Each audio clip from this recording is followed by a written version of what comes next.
नमस्कार, मैं नीतीश रासनी और आज हम पढ़ाएंगे मनोविज्ञान। सबसे पहला बात ये आता है कि 10th तक हम मनोविज्ञान के बारे में कुछ जानते ही नहीं हैं। यहाँ तक कि बहुत ऐसे बच्चे होते हैं जो मनोविज्ञान का नाम ही नहीं सुना होता है कि मनोविज्ञान कुछ होता भी है। लेकिन जैसे ही हम 11th में एडमिशन लेते हैं और हमारे सब्जेक्ट में मनोविज्ञान आता है आर्ट्स लेने के बाद, तो मतलब कुछ बच्चों को लगता है कि क्या आ गया, कौन सी बला है। और यही कारण है कि बहुत लोगों के माइंड में ये सेट हो जाता है कि मनोविज्ञान काफ़ी हार्ड सब्जेक्ट है, जबकि ऐसा है नहीं। आज हम मनोविज्ञान के बारे में चर्चा करेंगे और यह मनोविज्ञान का सबसे प्रथम क्लास है 12th मनोविज्ञान का। ठीक है, तो सबसे पहले हम जानते हैं मनोविज्ञान के बारे में कुछ मुख्य बातें, जैसे कि मनोविज्ञान पहले कोई विषय ही नहीं था। सबसे बड़ी बात यही है कि मनोविज्ञान पहले कोई विषय था ही नहीं। तो भाई था नहीं तो आया कहाँ से? ऐसे ही तो नहीं कि आसमान से टपक गया। तो मनोविज्ञान नहीं था, लेकिन दर्शन शास्त्र एक विषय है जिसका नाम आप सुने होंगे। दर्शन शास्त्र विषय में ही मनोविज्ञान के कुछ अंशों को पढ़ा जाता था।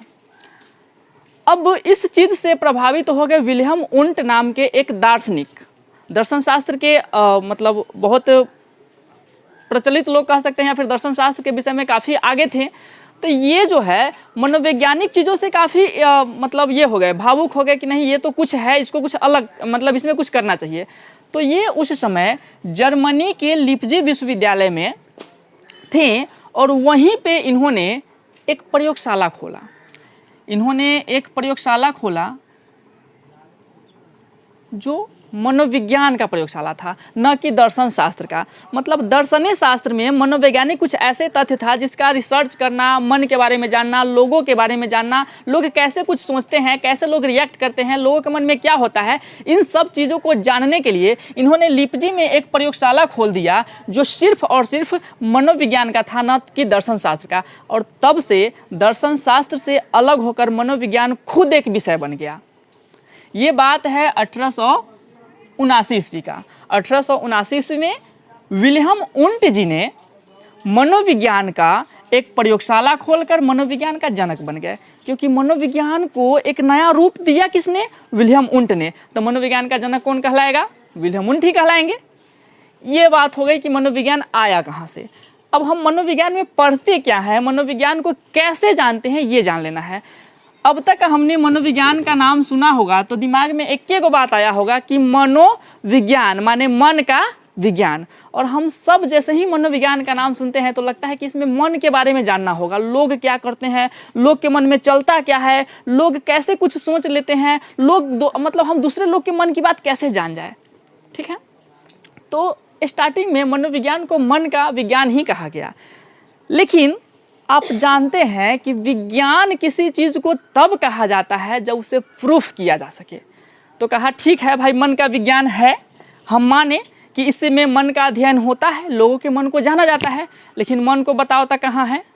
अब मन को तो हम दिखा नहीं सकते हैं, मन को हम प्रूफ नहीं कर सकते हैं, इसलिए कहा कि ना, ये मन का विज्ञान नहीं है, ये गलत बात है। हालांकि बात सही है, लेकिन प्रूफ नहीं कर सकते हैं, इसलिए इसको गलत मान दिया गया। अब क्या हुआ, कुछ लोगों ने कहा कि ना चलो तब मन का विज्ञान है तो आत्मा का विज्ञान है।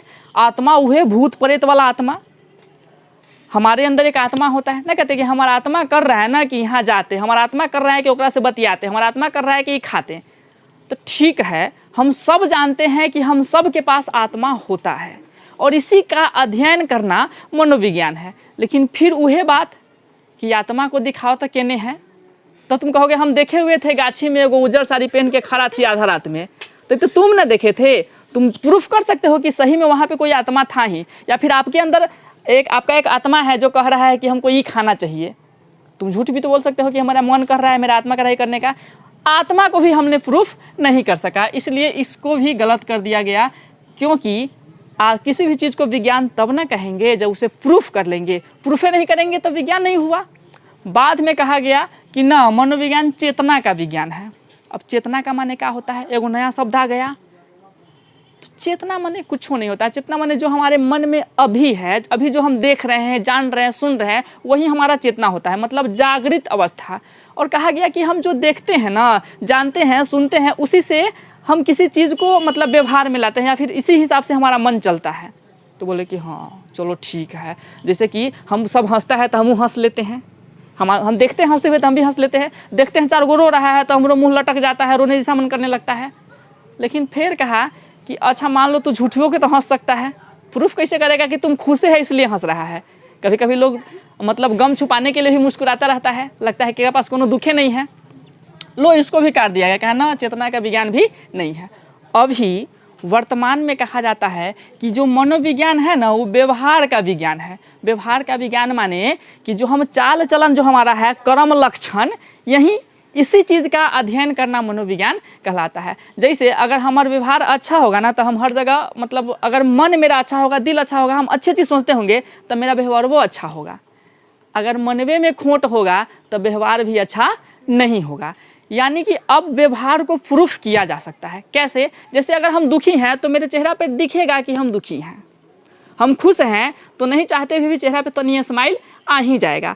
मतलब जैसा हम व्यवहार करते हैं वैसा ही व्यक्ति हम होते हैं, ऐसा मनोविज्ञान में कहा गया। अभी वर्तमान में इसको क्या कहा गया है? व्यवहार का विज्ञान। ये तो रहा मनोविज्ञान के बारे में कुछ बेसिक नॉलेज।